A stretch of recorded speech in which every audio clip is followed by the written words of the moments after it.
ಬೆಲೆ ಏರಿಕೆಯ ಬಿಸಿ ಕೇವಲ ರಾಜಧಾನಿ ಜನರನ್ನ ಮಾತ್ರ ಚಿಂತೆಗೆ ಮಾಡುವಂತೆ ಮಾಡ್ತಾ ಇಲ್ಲ. ರಾಜ್ಯದ ವಿವಿಧ ಜಿಲ್ಲೆಗಳಲ್ಲೂ ಕೂಡ ಜನ ಆಕ್ರೋಶವನ್ನು ವ್ಯಕ್ತಪಡಿಸೋದನ್ನು ಮುಂದುವರಿಸ್ತಾ ಇದ್ದಾರೆ. ಅವ್ರು ಹೇಳ್ತಿರೋದು ಇಷ್ಟು, ನಂದಿನಿ ಹಾಲಿನ ದರ ಏರಿಕೆಗೆ ಜಿಲ್ಲೆಗಳಲ್ಲೂ ಕೂಡ ಹಲವು ರೀತಿಯಲ್ಲಿ ಆಕ್ರೋಶದ ನುಡಿಗಳನ್ನು ಜನ ವ್ಯಕ್ತಪಡಿಸ್ತಾ ಇದ್ದಾರೆ. ನಾವು 50 ml ಎಕ್ಸ್ಟ್ರಾ ಕೇಳಿದ್ವಾ ಅಂತ ಕೇಳ್ತಾ ಇದ್ದಾರೆ. ಹೊಸ ಪ್ಯಾಕೆಟ್ಗಳ ಮೇಲೆ ಹೊಸ ದರವನ್ನ ಪಡಿರಿ ಅಂತ ತಾಕೀತನ್ನೇನೋ ಮಾಡಲಾಗಿದೆ. ಬಟ್ ಇದಕ್ಕೆ ಜನ ಒಪ್ತಾ ಇಲ್ಲ. ಎಷ್ಟು ಅಂತ ನಮ್ಮ ಹತ್ರ ನೀವು ದುಡ್ಡನ್ನ ಸುಲಿಗೆ ಮಾಡ್ತೀರಾ ಅನ್ನೋ ನಿಟ್ಟಿನಲ್ಲಿ ಆಕ್ರೋಶವನ್ನ ವ್ಯಕ್ತಪಡಿಸ್ತಾ ಇದ್ದಾರೆ. ಹೊಸ ಪ್ಯಾಕೆಟ್ಗಳ ಮೇಲೆ ಹೊಸ ದರವನ್ನ ಪಡೀರಿ ಅಂತ ತಾಕೀತನ್ನೇನೋ ಮಾಡಲಾಗಿದೆ. ಬಟ್ ಜನ ಇದಕ್ಕೆ ಬಹಳಷ್ಟು ಅಪೋಸ್ ಅನ್ನ ಮಾಡ್ತಾ ಇದ್ದಾರೆ. ಮತ್ತೆ ಎಲ್ಲರೂ ಯಾವ ಹಂತಕ್ಕೆ ಬರ್ತಾ ಇದ್ದಾರೆ ಅಂದ್ರೆ, ನಾವು ಗ್ಯಾರಂಟಿಗಳನ್ನ ತಗೊಂಡ್ವಿ ಅನ್ನೋ ಕಾರಣಕ್ಕೆ ನಮ್ಮಿಂದ ದುಡ್ಡನ್ನು ಸುಲಿಗೆ ಮಾಡ್ತಾ ಇದ್ದಾರೆ. ಉಪ್ಪು ತಿಂದವ್ರು ನೀರು ಕುಡೀರಿ ಅಂತ ಏನಾದರೂ ಹೇಳಕ್ ಹೊರಟಿದ್ದೀರಾ ನೀವು ಅನ್ನುವಂತಹ ಪ್ರಶ್ನೆಯನ್ನ ಕೂಡ ಜನ ವಿವಿಧ ಭಾಗದಲ್ಲಿ ಕೇಳ್ತಾ ಇದ್ದಾರೆ. ನಮಗೆ ಹಾಗಾದ್ರೆ ಗ್ಯಾರಂಟಿ ಭಾಗ್ಯವನ್ನ ಯಾಕೆ ಕೊಟ್ರಿ, ನಮ್ಮಿಂದಲೇ ದುಡ್ಡನ್ನು ತಗೊಳ್ತೀರಾ ಅಂತ ಅಂದ್ರೆ ನಮ್ಗೆ ಯಾಕೆ ಬೇಕಾಗಿತ್ತು ಅನ್ನುವಂತಹ ಪ್ರಶ್ನೆಯನ್ನು ಕೂಡ ಕೇಳ್ತಾ ಇದ್ದಾರೆ. ಒಟ್ಟಲ್ಲಿ ಒಂದಷ್ಟು ಕನ್ಫ್ಯೂಷನ್ಸು, ಒಂದಷ್ಟು ಆಕ್ರೋಶ ಎಲ್ಲವೂ ಕೂಡ ವ್ಯಕ್ತ ಆಗ್ತಾ ಇದೆ. ಸರ್, ಈ ಕಾಂಗ್ರೆಸ್ ಗೌರ್ಮೆಂಟ್ ಬಂದಾಗಿನಿಂದ ಪ್ರತಿಯೊಂದು ಬೆಲೆ ಏರ್ಕಂತೆ ಹೋಗ್ತಾ ಇದೆ. ಡೀಸೆಲ್ ಬೆಲೆ ಏರಿಸಿದ್ರು, ಪೆಟ್ರೋಲ್ ಬೆಲೆ ಏರಿಸಿದ್ರು. ಈಗ ನೋಡಿದರೆ ಹಾಲಿನ ಬರೀ ಏರ್ಸಕತ್ತಿದ್ದಾರೆ. ನಂದಿನ ಪ್ಯಾಕೆಟು 1 ಲೀಟ್ರಿಗೆ 2 ರೂಪಾಯಿ ಅಂತಾರೆ. ಇದ್ರ ಮೇಲೆ ನೋಡಿದ್ರೆ ½ ಲೀಟ್ರಿಗೆ ಮತ್ತೆ 2 ರೂಪಾಯಿ ಜಾಸ್ತಿ ಮಾಡ್ತಾ ಇದ್ದಾರೆ. ಇದು ಏನು ಅರ್ಥ ಆಗ್ತಾ ಇಲ್ಲ. ಗೌರ್ಮೆಂಟ್ ಗ್ಯಾರಂಟಿ ಅಂತ ಇದ್ದಾರೆ. ಏನು ಅರ್ಥ ಆಗ್ತಾ ಇಲ್ಲ. ಬಡವರು ಜನ ಹೆಂಗಿರಬೇಕು, ಹೆಂಗಿಲ್ಲ, ಎಲ್ಲಿಗೆ ಹೋಗ್ಬೇಕು, ಮಿಡಲ್ ಜನ ಇದನ್ನು ನೋಡಿದರೆ ರೇಟ್ ಎಲ್ಲ ಜಾಸ್ತಿ ಆಗಿದೆ. ಹಾಲಿನ ರೇಟ್ ಜಾಸ್ತಿ ಆಗಿದೆ. ಡೀಸೆಲು ಪೆಟ್ರೋಲು ಎಲ್ಲ ಸಮಸ್ಯೆ ಇದೆ. ಎಲ್ಲ ಆದ ರೀತಿಯಿಂದ ಇದು ಹಾಲಿನ ರೇಟು ಬೆಲೆ ಜಾಸ್ತಿ ಆಗಿದೆ. 2 ರೂಪಾಯಿ ಜಾಸ್ತಿ ಮಾಡಿದ್ದಾರೆ. ಪ್ರಿಂಟ್ ಮಾತ್ರ ನಿನ್ನೆದೇ ಮೊದಲಿನಿಂದ ಐತೆ, ನ್ಯೂ ಪ್ರಿಂಟ್ ಬಂದಿಲ್ಲ. ರೇಟ್ ಜಾಸ್ತಿ ಇದೆ. ಇದಕ್ಕೆ ನೀವೇನು ಸಜೆಷನ್ ಕೊಡ್ತೀರಾ? ನಮಗೆ ಸರ್ಕ್ಯುಲರ್ 26 ತಾರೀಕಿನಿಂದ ಜಾಸ್ತಿ ಸರ್ಕ್ಯುಲರ್ ಬಂದಿದೆ. ಆದರೆ ಅವರು ಹೇಳೋ ಪ್ರಕಾರ 26 ಈವ್ನಿಂಗಿಂದ ಏನು ಬರುತ್ತೆ ಆ ಹಾಲಿಗೆ ಮಾತ್ರ ರೇಟ್ ಹೆಚ್ಚಳ ಅಂತ ಹೇಳಿದ್ರೆ ಗೊಂದಲವಾದ ಒಂದು ಸರ್ಕ್ಯುಲರ್ ಕಳಿಸಿರೋದ್ರಿಂದ ಈ ಜನರಿಗೂ ಗೊಂದಲ ಆಗಿದೆ, ನಮ್ಮ ಮಾರಾಟ ಮಾಡೋಕ್ಕೂ ತೊಂದರೆ ಆಗಿದೆ. ಇದರಿಂದ ಗ್ರಾಹಕರಿಗೂ ಕೂಡ ಹೊರೆ ಆಗ್ತಾ ಇದೆ. ಇದರಿಂದ ನಾವು ಕಳಿಸಿರ್ತಕ್ಕಂಥ ಬೆಲೆಗೂ ಇನ್ನೂ ಬೆಲೆ ಅದಕ್ಕೆ ಬಿಲ್ ಬಂದಿರಲ್ಲ.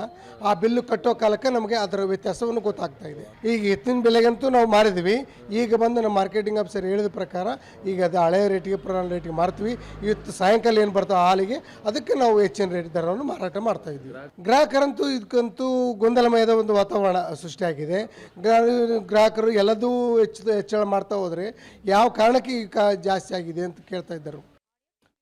ಇದೆಲ್ಲ ರಾಯಚೂರಿನ ಜನರ ಆಕ್ರೋಶದ ನುಡಿಗಳಾದರೆ ಇನ್ನು ಹುಬ್ಬಳ್ಳಿ ಜನ ಮಾತನಾಡಿದ್ದಾರೆ. ಅವರೇನು ಹೇಳಿದ್ದಾರೆ ಅಂತ ಕೇಳೋಣ. ಕಾಂಗ್ರೆಸ್ ಸರ್ಕಾರ 5 ಗ್ಯಾರಂಟಿಗಳನ್ನು ಘೋಷಣೆ ಮಾಡಿ ಅದರಲ್ಲಿ ಗೆದ್ದು ಬೀಗಿ, ಫಲಿತಾಂಶದಲ್ಲಿ ಗೆದ್ದು ಬೀಗಿ ಗ್ಯಾರಂಟಿಗೋಸ್ಕರ ಜನ ಕಾಯ್ದುಕೊಳ್ತಿದ್ದಾರೆ. ಗ್ಯಾರಂಟಿಗಳನ್ನೇನೋ ಕೊಡ್ತಾ ಇದ್ದಾರೆ, ಆದರೆ ಒಂದು ಕೈಯಲ್ಲಿ ಕೊಟ್ಟು ಒಂದು ಕೈಯಲ್ಲಿ ಕಸಿದುಕೊಳ್ಳುವಂಥ ಒಂದು ಪ್ರಯತ್ನಕ್ಕೆ ಸರ್ಕಾರ ಮುಂದಾಗಿರುವಂಥದ್ದು. ಸರ್ಕಾರ ಆರಂಭದಲ್ಲಿ ಯಾವುದೇ ಬೆಲೆ ಏರಿಕೆಯನ್ನು ಮಾಡಲಿಲ್ಲ, ಆದರೆ ಈಗ ಆ ಗ್ಯಾರಂಟಿಗಳಿಗೆ ಹಣ ಬೇಕಲ್ಲ. ಸೊ ಅದಕ್ಕಾಗಿ ಹಲವಾರು ರೀತಿಯಲ್ಲಿ ಬೆಲೆ ಏರಿಕೆಗಳನ್ನು ಮಾಡಲಾಗ್ತಾ ಇದೆ. ಪೆಟ್ರೋಲ್ ಡೀಸೆಲ್ ಬೆಲೆ ಆಯಿತು, ಈಗ ಹಾಲಿನ ದರ. ಸೊ ಹಾಲು ಎಲ್ಲದಕ್ಕೂ ಮುಖ್ಯ. ಸೊ ಇಂಥ ಸಂದರ್ಭದಲ್ಲಿ ಹಾಲಿನ ದರ ಏರಿಕೆ ಮಾಡಿರೋದು ಎಷ್ಟರ ಮಟ್ಟಿಗೆ ಸರಿ, ಇದರ ಬಗ್ಗೆ ಜನರ ಅಭಿಪ್ರಾಯವನ್ನು ತಿಳಿಯಲು ನಾನೀಗ ತೋಳನಿಕೆರೆಗೆ ಬಂದಿರುವಂಥದ್ದು. ಬೆಳಗ್ಗೆ ಮಾರ್ನಿಂಗ್ ವಾಕನ್ನು ಮಾಡಿ ಜನ ಮನೆಗೆ ಹೋಗಿ ಕಾಫಿ ಟೀ ಕುಡಿಬೇಕನ್ನೋ ಅಷ್ಟರಲ್ಲೇ ಶಾಕು ಬಿಸಿ ಮುಟ್ಟಿರುವಂಥದ್ದು. ಸೊ ಈ ಬಗ್ಗೆ ಮಾತನಾಡಲು ಜನ ಇದ್ದಾರೆ. ಸೊ ಅವ್ರನ್ನ ಮಾತಾಡಿಸ್ತಾ ಹೋಗೋಣ. ಸರ್, ಈಗ ಸರ್ಕಾರ ಹಾಲಿನ ದರ ಏರಿಕೆ ಮಾಡಿರುವಂಥದ್ದು, ಸೊ ನೀವು ಹೇಗೆ ಇದನ್ನು? ನಾನು ಇದನ್ನು ತಪ್ಪು ಅಂತ ಇದ್ದೇನೆ.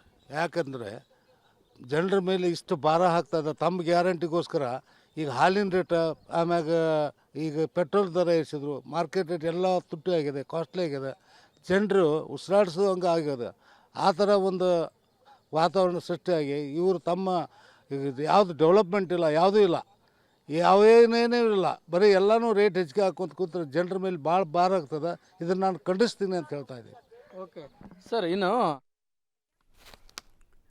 ರಾಯಚೂರು ಮಾತ್ರ ಅಲ್ಲ, ಮಂಗಳೂರಿನಲ್ಲೂ ಕೂಡ ಜನ ಆಕ್ರೋಶವನ್ನು ವ್ಯಕ್ತಪಡಿಸೋದನ್ನ ಮುಂದುವರಿಸ್ತಾ ಇದ್ದಾರೆ. ಹಾಗಾದ್ರೆ ಮಂಗಳೂರಿನಲ್ಲಿರುವಂತಹ ಜನಾಭಿಪ್ರಾಯ ಈ ಬೆಲೆ ಏರಿಕೆಗೆ ಸಂಬಂಧಪಟ್ಟಂತೆ ಏನು ಅನ್ನೋದರ ಡೀಟೇಲ್ಸ್ ಕೂಡ ಈಗ ಕೊಡ್ತಾ ಇದೀವಿ. ನೋಡಿ ಏನ್ ಹೇಳ್ತಾ ಇದ್ದಾರೆ ಅಲ್ಲಿನ ಜನ ಅಂತ ನೋಡ್ತಾ ಹೋಗೋಣ. ರಾಜ್ಯದಲ್ಲಿ ಪೆಟ್ರೋಲ್ ಡೀಸೆಲ್ ಬೆಲೆ ಏರಿಕೆ ಬಳಿಕ ಇದೀಗ ಹಾಲಿನ ದರವು ಏರಿಕೆ ಆಗಿದೆ. ಹಾಗಾಗಿ ಜನರು ಸಾಕಷ್ಟು ಸಂಕಷ್ಟಕ್ಕೀಡಾಗಿದ್ದಾರೆ. ಇದರ ಬಗ್ಗೆ ಮಂಗಳೂರಿನ ಜನತೆ ಏನು ಹೇಳ್ತಾರೆ ಅನ್ನೋದನ್ನು ನೋಡೋದಾದರೆ ಹಾಲಿನ ಡೈರಿಯ ಮುಂಭಾಗದಲ್ಲಿದ್ದೇವೆ. ಇಲ್ಲಿ ಸಾಕಷ್ಟು ಜನರು ಇವತ್ತು ಬೆಳಿಗ್ಗೆಯಿಂದ ಹಾಲನ್ನು ತಗೊಂಡು ಹೋಗ್ತಾ ಇದ್ದಾರೆ. ಆದರೆ ಹಾಲಿನ ದರ ಏರಿಕೆ ಆಗಿದ್ದರ ಬಗ್ಗೆ ಜನರಿಗೆ ಅಸಮಾಧಾನ ಇರುವಂಥದ್ದು. ಕಳೆದ ಹಲವಾರು ದಿನಗಳಿಂದ ಒಂದೊಂದಕ್ಕೆ ಏನು ಬೆಲೆ ಏರಿಕೆ ಆಗ್ತಾ ಇದೆ. ಹಾಗಾಗಿ ಜನರ ಹತ್ರ ಮಾತಾಡಿಸುವ ಅಂಗಡಿಯ ಮಾಲಕರಿದ್ದಾರೆ. ಸರ್, ಇವತ್ತಿನಿಂದ ಈ ಅಂಗಡಿಯ ಹಾಲಿನ ದರ ಏರಿಕೆ ಆಗ್ತಾ ಇದೆಯಾ? ನಮಗೆ ಬರುವ ಎರಡನೇ ಮರುದಿನ ಇವತ್ತಿನ ಸಪ್ಲೈಯಿಂದ ನಿನ್ನೆ ಇದು ರಾತ್ರಿ ಆಗಿದೆ, ಅದು ಆಗಲಿಲ್ಲ. ಬೆಳಿಗ್ಗೆ 10 ಗಂಟೆಯಿಂದ ಜಾಸ್ತಿ ಆಗ್ತದೆ. 10 ಗಂಟೆ ನಮಗೆ ಸೆಕೆಂಡ್ ಹಾಲು ಬರ್ತದೆ, ಅದರಿಂದ ಜಾಸ್ತಿ ಆಗ್ತದೆ. ಈಗ ಆಗಲಿಲ್ಲ. ಸರ್, ಹಾಲಿನ ದರ ಏರಿಕೆ ಆಗುತ್ತೆ, ಏನು ಅನಿಸುತ್ತೆ ಸರ್ ನಿಮಗೆ? ಏರಿಕೆ ಮಾಡಬಾರ್ದಿತ್ತು, ಮಾಡಿದ್ದಾರೆ. ಎಲ್ಲದಕ್ಕೂ ಪೆಟ್ರೋಲ್ ಡೀಸೆಲ್ ಮಾಡಿದ್ದಾರೆ, ಏನು ಮಾಡಲಿಕ್ಕೆ ಆಗೋದಿಲ್ಲ. ಅಲ್ಲ, ಮೊನ್ನೆ ಪೆಟ್ರೋಲ್ ಡೀಸೆಲ್ ದರ ಏರಿಕೆ ಮಾಡಿದ್ದಾರೆ. ಮತ್ತು ಅದರ ಬೆನ್ನಲ್ಲೇ ಈಗ ಹಾಲಿಗೆ ಜಾಸ್ತಿ ಮಾಡ್ತಾ ಇದ್ದಾರೆ. ಮತ್ತು ಬಸ್ಸಿನ ಕೂಡ ಏರಿಕೆ ಜಾಸ್ತಿ ಮಾಡಬೇಕು ಅಂತ ಹೇಳ್ತಾ ಇದ್ದಾರೆ. ಅವರಿಗೆ ಗ್ಯಾರಂಟಿಗಳಿಗೆ ದುಡ್ಡು ಕೊಡಬೇಕಲ್ಲ, ಗ್ಯಾರಂಟಿಗಳಿಗೆ ದುಡ್ಡು ಎಲ್ಲ ಹೊಂದಿಸ್ತಾ ಇದ್ದಾರೆ. ಏನು ಮಾಡಲಿಕ್ಕೆ ಆಗೋದಿಲ್ಲ. ಯಾರು ಕೇಳಬೇಕು? BJP ಅವರು ಸ್ಟ್ರೈಕ್ ಮಾಡ್ತಾ ಇದ್ದಾರೆ. ಸರ್, ಏನು ಅನಿಸುತ್ತೆ ಸರ್ ಹಾಲಿನ ದರ ಏರಿಕೆ ಆಗ್ತಾ ಇದೆ? ಒಂದು ಕಡೆ ಪೆಟ್ರೋಲ್ ಬೇರೆ ಏರಿಕೆನೂ ಆಗಿದೆ, ಕಡೆ ಭಾಗ್ಯ ಕೊಡಲಿಕ್ಕೆ ಬೇರೆ ಎಲ್ಲ ದರ ಏರಿಸ್ತಿದ್ದಾರೆ. ಜನರ ಮೂಲಭೂತ ಸೌಕರ್ಯ ಯಾವುದೆಲ್ಲ ಉಂಟು ಇಂಪಾರ್ಟೆಂಟ್, ಅದಕ್ಕೆಲ್ಲ ಏರಿಸ್ತಾ ಇದ್ದಾರೆ. ಅನ್ನೆಸೆಸರಿ ಪೆಟ್ರೋಲ್ ಅದಕ್ಕೆ ಇಳಿಸ್ಬೇಕು. ಭಾಗ್ಯ ಬೇಕಂತಿಲ್ಲ, ಜಸ್ಟ್ ಆ್ಯಸಿಡ್ ಮೊದಲಿನ ರೇಟಲ್ಲಿ ಕೊಟ್ಟರೆ ಒಳ್ಳೆಯದು. ಸರ್, ಹಾಲಿನ ದರ ಏರಿಕೆ ಆಗ್ತಾ ಇದೆ, ಏನು ಅನಿಸುತ್ತೆ ಸರ್ ನಿಮಗೆ? ಅದು ಜಾಸ್ತಿ ಆಯಿತು. ಯಾಕೆಂದರೆ ಈಗ ಹೆಂಗಸರಿಗೆ ಮಾತ್ರ ಗ್ಯಾರಂಟಿ ಕೊಡ್ತಾರೆ ಅವರು. ನಮಗೆ ಗಂಡಸರಿಗೆ ತುಂಬ ಕಷ್ಟ ಆಗ್ತದೆ. ಕಾರಿನ ಅದು ಪೆಟ್ರೋಲಿದ್ದು ಡೀಸೆಲಿದ್ದು ಎಲ್ಲ ಜಾಸ್ತಿ ಮಾಡಿದ್ದಾರೆ. ಈಗ ಹಾಲಿದ್ದು ಜಾಸ್ತಿ ಮಾಡಿದ್ದಾರೆ. ನಾಳೆ ಹೋಟ್ಲವ್ರು ಹೇಳ್ತಾರೆ ಚಾಯ್ ಕಾಫಿಗೆ ಜಾಸ್ತಿ ಮಾಡಬೇಕು. ನಮಗೆಲ್ಲ ಕಷ್ಟ ಆಗ್ತದೆ. ಅದರಿಂದ ಕಮ್ಮಿ ಮಾಡೋದು ಒಳ್ಳೆಯದು.